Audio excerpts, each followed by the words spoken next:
So out in Austin, I remember seeing you out there, and you were telling me this funny thing about how you were doing like fake newspaper ads, or what was it? I used to take fake personal ads out in the paper a lot, just like in that missed connections section. You know, the whole I saw you out on the street corner. Yeah. Why you were reading? Right. Like Moby Dick. Me creepy. Can I give you my Moby Dick? Yeah, exactly. Right. Well, no? Yeah, usually no? not We have that a lot clever. of kids listen to this house. So I used to do that a lot, and then one time I had this idea where I took an ad out in the pets for adoption section. Oh, that's a section. Yeah, well, you know, like free, right? Yeah, or get a kitten or a dog or whatever. And so I took the ad out, and the ad I put in was it said free beagle puppy.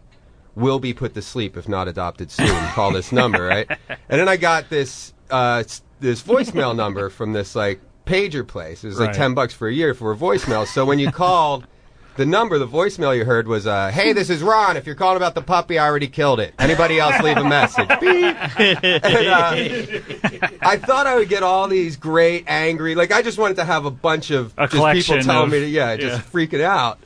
But they didn't. Like, I guess it just took them so off guard. Like, 25 people a day called, but nobody left a message. They just hung up.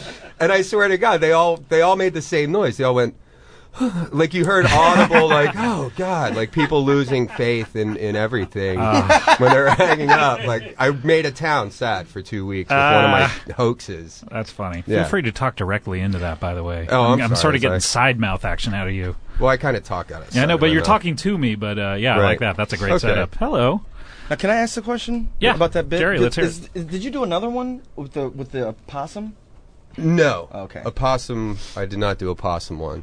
Well, now with Craigslist and stuff, like this, that was before, you know, right. This was like almost 10 years ago when I took so it was that like a real out. newspaper. Yeah, it was a real, in the Free Weekly there. But you used to do practical jokes with other people, though. I remember you telling me you're a big joker with people. Yeah, well, I played jokes on myself, too, where one time I got, I got really drunk and, thought I had a mouse in my house in Austin, or I don't know. I had a bunch of mouse traps laying around, and I had this really shitty temp job that I had to go to at like 7 in the morning, and drunken Brendon thought it would be hilarious to set a mouse trap and put it on my snooze button on my alarm clock. Sounds like a great idea after a few beers. I mean, I was so amused with myself that night.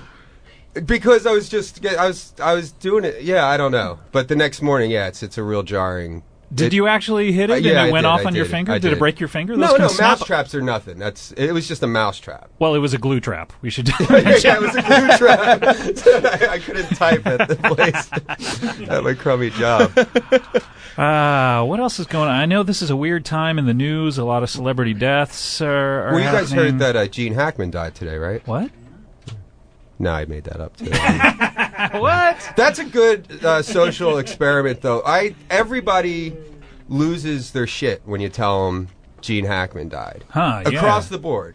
Like, everybody, it happened, the way it started was when Buddy Hackett died. And I was at a party, and some drunken lady came up to me and a couple of my friends and said, she's like, "Did you hear Gene Hackman died today?" And we all got really, me personally, like, we all got really upset.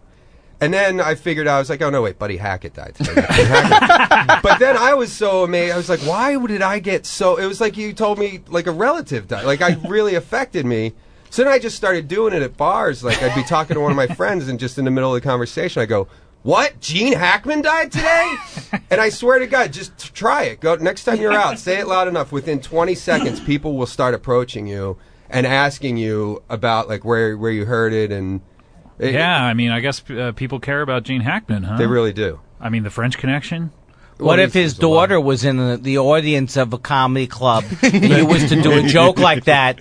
Do you think that that's a particularly nice thing to do? For that moment, Gene Hackman's daughter would think that you were joking about her dead dad. Do you think is that what you call comedy? Down in Austin? Mr. Jewy Polite. That's right. I like comedy as much as the next guy who likes horrible comedy. And I just think that you should be more careful.